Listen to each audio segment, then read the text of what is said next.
Hello, I'm Lowell Martin, and this is MCC Today. Get ready.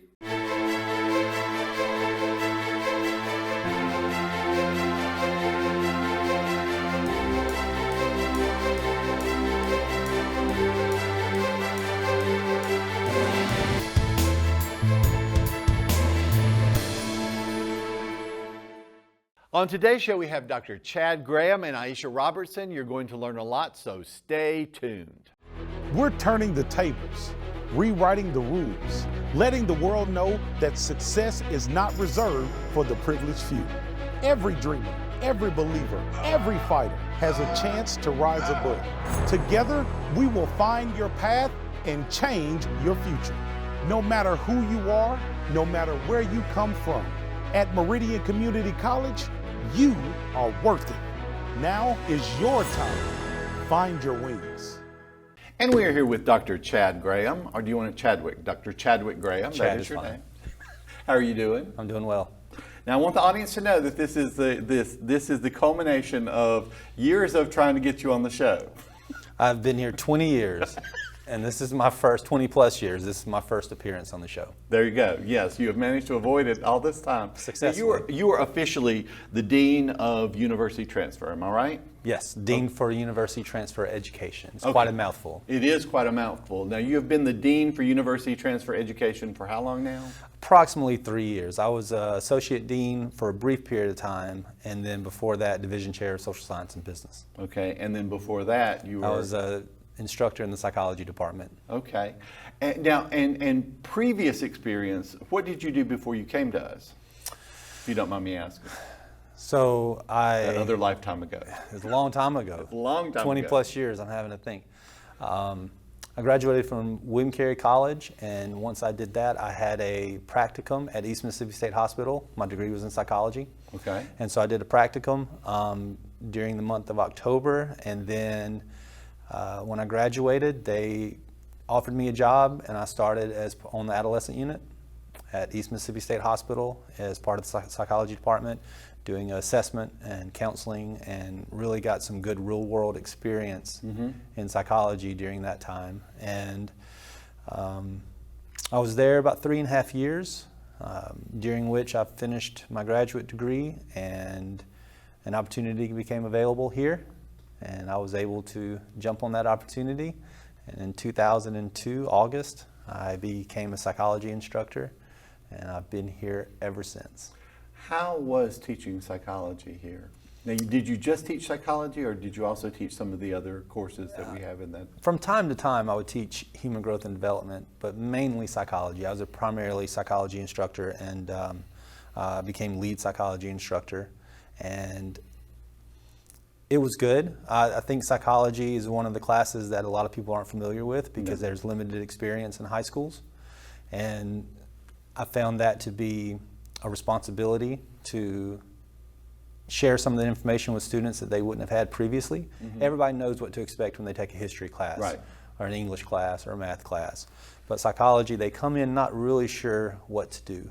I remember years ago taking a psychology class here, and every time there was a new disorder or something, I'd be like, oh, that's me. Well, I do that. One of the first things that I would talk to the students about is to be very careful with self-diagnosing and diagnosing the people around them, because taking a general psychology class makes you as much of a psychologist as taking a general biology class makes you a doctor. And so That's true. people tend to take that introductory class and then think that they have the tools that they need to make the diagnoses that they... So they go home and they diagnose their Right. brothers and sisters and parents, Sure. and that All probably the doesn't go time. well. But I really enjoyed teaching a general psychology class because, and when you talk about instructors and professors, especially universities, usually low man on the totem pole gets the general classes because they would like to preach to the choir, so to speak. Sure. They would like to teach psychology majors and the people who are passionate about it and care about it, and they don't want to teach the class that people just have to take. But I always found that to be a challenge and a responsibility, because the challenge is getting people to appreciate and to enjoy a class that they don't necessarily want to take. They're just taking it to mark it off their list. And then to show them some value in it, because some psychology is one of the classes where you can see value in it every day. It impacts everything that you do. who you are, how you feel, how you interact with the people around you. And so I always felt like that was a responsibility it may be the only psychology class they ever take. And so I really wanted to share the basics, give them a good solid foundation, and if I can get them to enjoy it and appreciate it along the way, that was a bonus.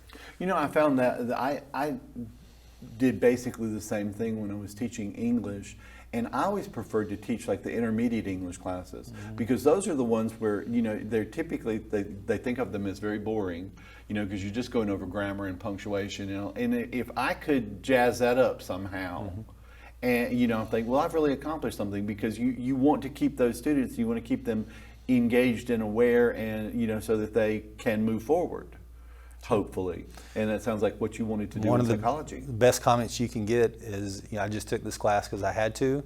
I wasn't sure what it was. And for them to communicate they found value and interest in it, and it's something they may want to learn more about. To me, that was always some of the best feedback. Now, as far as, you know, in your position as university transfer education, right? Am I right? Okay, university transfer education. Now, what exactly do we mean when we say university transfer? I know it's pretty much said in the name, but what are we talking about here? Well, you know, here at the college, we have a couple of different options. We have students that can go workforce, they can do maybe go through nursing school and some of the career and technical programs that we have. But then on the other side of it, we have university transfer.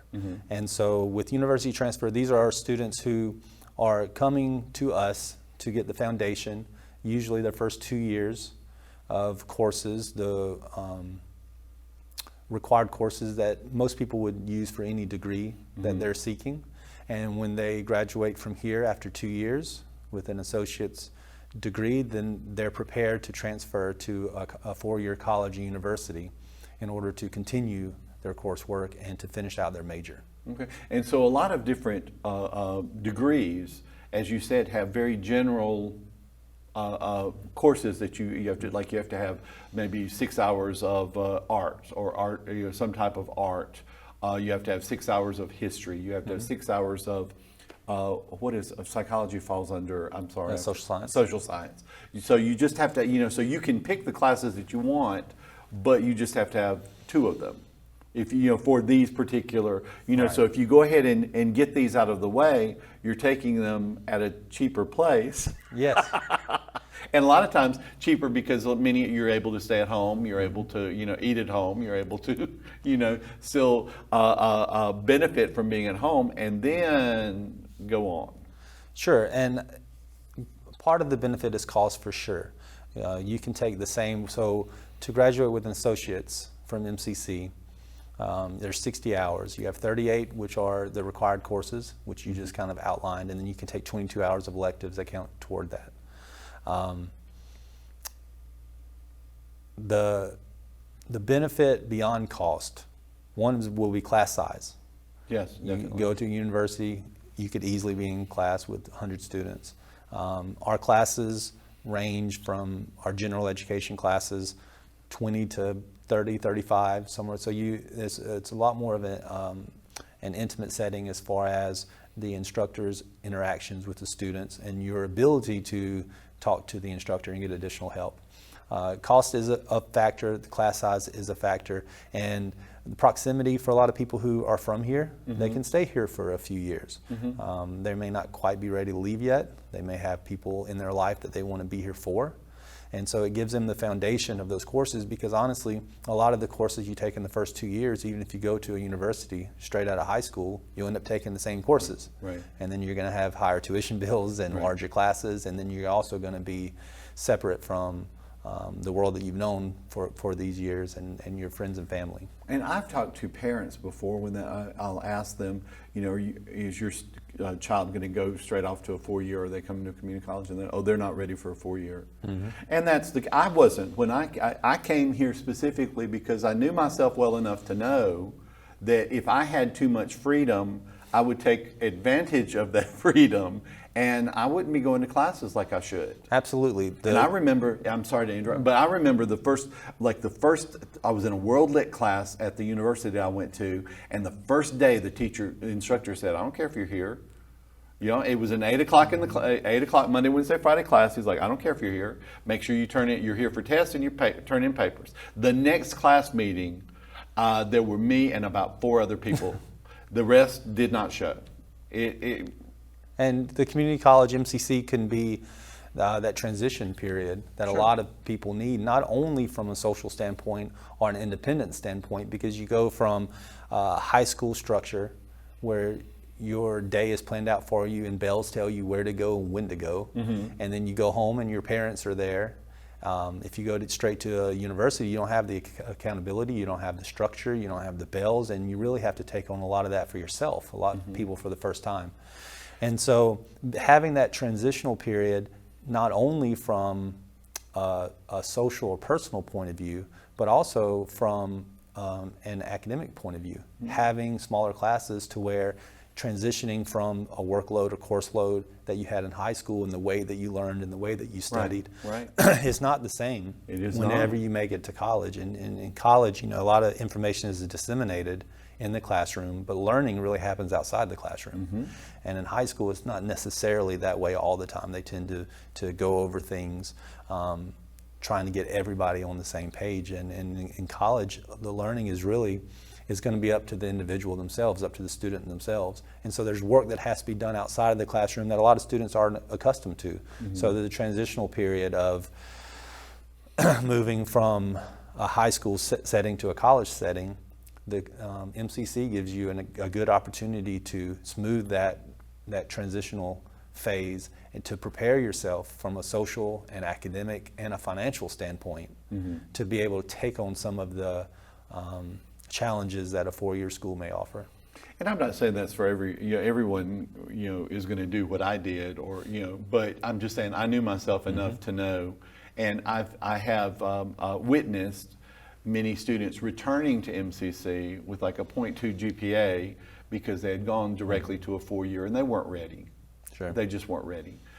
I noticed, and maybe we're in a time where it just seems like a liberal arts education doesn't seem to be as valued as it used to be.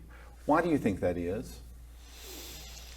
I mean, I'm asking for like a 10-second, and because I know there are a lot of factors involved. Right. But I remember growing up, and again, it was a very long time ago. But I remember going, oh yeah, you got to go to college. You're going to college and learn and going to classes just for the sake of the knowledge. Right. You know what I mean? It wasn't, because I remember you said we had 60 hours for an AA degree. I ended up having 90-something hours here because there were classes I really wanted to take and learn about. Why do you think we're not? I don't know. It just doesn't seem to be as valued. And I had the same experience. I remember growing up, whether it was my grandmother or my parents, it was always, you're going to go to college, you're going to go to college, you're going to go to college. And when we got to high school, got ready to graduate, and some of my friends said they weren't going to college, I looked at them in disbelief, like, wait, that's an option? I didn't know that was an option. I would not have been able to go home. Right. It's like, no. I think, like you said, that's going to be more than a 10-second response. A lot of the workforce training and the career and technical, they've offered pathways now where people can do 2-year programs and get out with sufficient training and skills to have jobs that become careers and that they can support themselves and their families on. And so I think the expansion of some of those career and technical programs and the opportunities that people have to get jobs and careers without having to go to a 4-year bachelor's, that's enticing for some people, and it makes a lot of sense from a time investment and a financial investment for them to do that. I also, being on the university transfer side, I believe there's a lot of value in taking courses that shape your thinking, shape who you are as a person, and give you a different perspective on the world. And the classes that you take on the university transfer side, we attempt to do that. We attempt to give you not always the skills, we're not skills based, but to give you the perspective, the knowledge, the background, the context for things that we deal with every day, things you'll have to deal with in your life, things that happened in the past, to be able to make a more well-rounded person who has some of that background knowledge as they progress. Okay, well, thank you. Well, listen, I want to thank you for being on the show today. Maybe Glad it will to be take here. 20 more years to get you on again, because I won't be here. 20 more years, I'm not sure about that. But I really do appreciate it. Thank you. We'll be right back. MCC costs less and gives you more. Are you ready to jumpstart your career but don't have the time for a traditional 4-year degree? Meridian Community College can have you workforce ready in as little as 1 semester.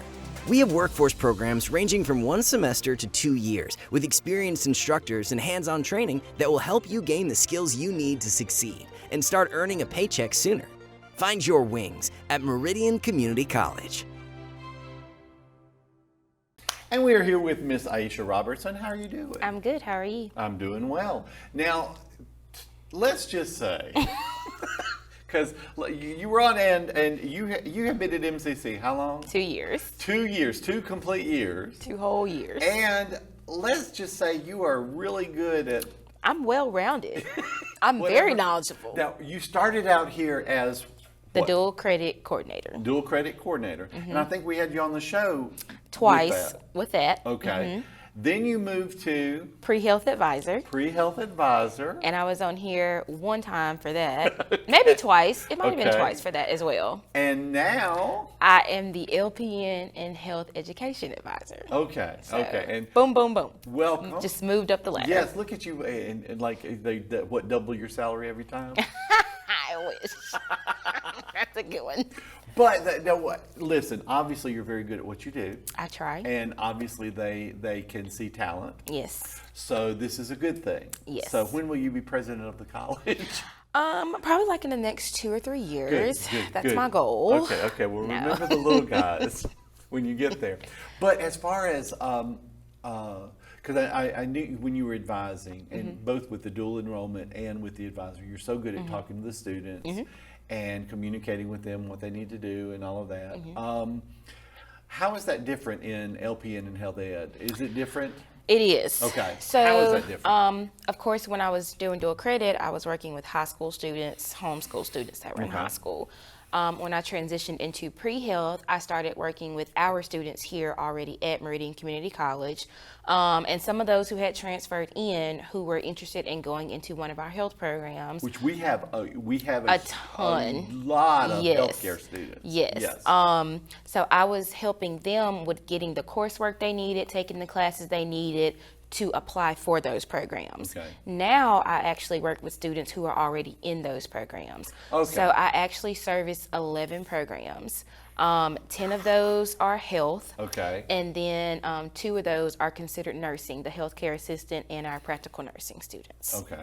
Okay. So that's a lot. But you help students who are in those programs. Absolutely, yes. So because they have to, there are certain classes that they have to take. Yes. There's certain grades that they have to make. Absolutely. And I believe many of those, I think the LPN is one of them, where you have to maintain at least an 80 average. That's majority of them. No? So our grading system is different once you're in a program. Okay. It is a little bit different. It is 80 for LPN, but like some of our health programs, it's like an 83. Okay. But they go by the grade level, like the alphabet letter. So it's a C or higher in all of your classes. Okay. Now what that numeric value may be kind of varies based on the program. Right. Yes. But I tell students all the time, because it's never going to be where you walk in and say, oh, I think I'll be a nurse. Right. There is a lot that goes on beforehand before you can even apply to the program. Absolutely. So, Absolutely. and it's not just a matter of going and sitting in those classes and it's a matter Right. of doing well in those Right, classes, right. because a lot of students go for a certain number of slots. Mm-hmm. Is that the same with LPN? So with LPN, they normally take about 30 to 40 students. Is that just in spring, fall, or just as Fall and spring. Okay.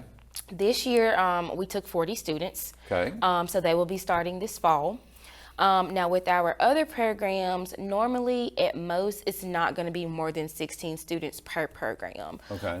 Some of our smaller programs, like our dental assisting and our surgical tech takes 10 students and our dental assisting takes 12. Okay.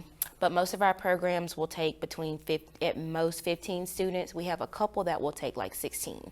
Now we do have a health information technology program that just transitioned to be fully online. Yes. So we have a lot of students that always called and said, do you have any online medical programs? We absolutely do. Health Information Technology. It's a really good program. Miss Becky Hickenbotham is over that, and she has transferred all of her coursework to be online. She's restructured her program, and she can actually take up to 25 students in her program now that it is fully online. So that's a great program that we have as well. And if I'm not mistaken, and the reason I know this is because I had a niece that went in that program, and I spoke to them, and when they finish that program, they can get jobs making up to upwards of $23 to $24 an hour. Yeah, if not more. If now. not more, and transition to work from home if they would like. And the demand has grown a lot in the medical field. Of course, COVID affected everybody, but definitely the healthcare system. Sure. And so there is a lot of people don't realize there is a higher demand for more healthcare workers now than ever before. And so if you come and you get in the program and you do what you're supposed to do, there's no reason why you can't have a successful career. Do you find yourself, because I know the answer to this, but I want you to tell the people, but do you find yourself sometimes, because advising, there's a lot to that. There is, sometimes that people don't realize. Yeah, you find yourself in the role of a counselor. You find yourself, because I've had this happen to me a number of times where you talk to someone and you start out and suddenly the tears start going, or you've shown a little sympathy and that wall that they had just breaks cracks. down. Yes. Do you find yourself nurturing a lot? I try to stay neutral. Sure. Because just me personally, I know myself. If I nurture too much, I'm gonna be willing to do any and everything, Right. And it's just I have to keep it neutral to keep it still on a professional level to let the students know hey, this is what I'm here for. But at the same time, you have a responsibility as well to hold yourself accountable. So every time I talk to a student, I let them know my job is to guide you through this program. I cannot do the work for you. Right. I cannot make decisions for you, but I am here to help you and guide you along the way to make sure that we can do everything that we help you to help complete that program. Now, whether that be guiding you in a class that you need to take for that semester, whether that be telling you, okay, have you applied for financial aid? If you cannot receive financial aid, let's look at some other options of what you can receive, because we have a lot of students who will get into a program, they're doing good, and then second or third semester comes, they can't use financial aid anymore, and they don't have a backup plan. Right. They don't know what they're going to do next to pay for those classes and finish out that program. And so we've had some students in the past withdraw due to financial issues with just not being able to simply afford it, and we hate that. So we do have different programs like WIOA and Impact, and we have the Women's Grant that Miss Kimberly Rush did to help students pay for some of our nursing students. It helped pay for their NCLEX, their boards that they had to take. Right. So we have different things out there. We have general scholarships. The MCC Foundation, as you know, does several scholarships every year. So my job is to help guide those students and let them know these are the resources that we have for you. Come to me and ask me if you have a question. Don't suffer in silence. Right. So I try to be upfront with my students about that. Things like if you need something and you don't know the answer, or if you have a question, no question is a dumb question to me. Right. If you don't ask, I don't know. So I try to be as hands-on as possible, but still, in that role where I'm going to do everything I can to help you, but at the same time, you have to hold yourself accountable and do what you're supposed to do as well. I tell students. So I try to keep it balanced. Because with the Success Center, I tend to fuss sometimes because, and I had a student, first term of summer was coming to the Success Center, and she was in, maybe it was A&P, I think it was A&P class. And I said, we were talking about reading the textbook. And I said, well, how do you read the textbook? And she was like, I can't read a textbook. I just can't do that. It's just too boring and blah, blah, blah, blah, blah. And I said, well, what's your grade in A&P? And I think she had a D at the moment. And I said, what do you want to do? And she said, I'm going to go into LPN. And I said, no, you're not. And I told her, I said, I don't mean this in a bad way, but with that attitude and with that grade, it's very unlikely. Hard. And because they go on a strict numbering system. We do. We have a point system for all of our programs, with the exception of healthcare assistant. Okay. So healthcare assistant is like our CNA program. Right. As long as you have, semester? It's a 1 semester program, 16 hours. As long as you have a current fall or spring application on file with our admissions department and you have met the test score requirement, we can enroll you in that program. There are no prerequisites you have to take. There's no beforehand work you have to do. You just need the test scores and an application on file. Okay. With our other programs, there's some legwork you have to do before you can even apply to those programs. All of our programs, you have to have at least a 2.0 GPA, which means at some point you have to have taken some college courses before you apply in order to have a GPA on file. Right. Whether that be dual credit courses or whether that be general courses here at MCC with us or courses you have transferred in. All of our programs, you have to have some form of a test score. Majority of our programs will accept ACT scores and AccuPlacer. And AccuPlacer is a score that we offer here, a test that we offer here at MCC. First time free. Yes, exactly. And it's only $10 if you have to retest it. Sure, And yes. so that's And you very don't have to much, take all of it at once. You can you take do not. different You can take subjects. portions if you need to, Yes. which is a very big, drastic decrease as what you would have to do if it was ACT. ACT sometimes costs over $100 to test. Now, we do have a few programs, our PTA, which is our physical therapy assistant, our dental hygiene program, and our radiology program. They will only accept ACT scores. But all of our other programs, it is ACT or AccuPlacer and the 2.0 GPA. Some of our courses or our programs have prerequisite courses, some of them do not. So I always encourage students, especially when I was in the pre-health advisor, do your research. If you think you're interested in this, that's great. If you think you might be interested in multiple ones, let's see what classes we can put you in that would apply to all of those programs. Then once you make your decision, then we'll gear towards that program. And I think, and I don't mean this in a bad way, but I think the criteria changes, and what I mean by that is you have to have a 2-point. That is the minimum to get in this program. However, if 25 students are going for 10 slots, they're going to look at the people who have the higher GPA or the people who have the higher stuff in there. Well, again, that goes on the point system. So most of our programs we say are competitive. Now, when we say competitive, we don't mean it's so tough that you can't get in. We mean there's a max of 15 slots, as you say. Yep.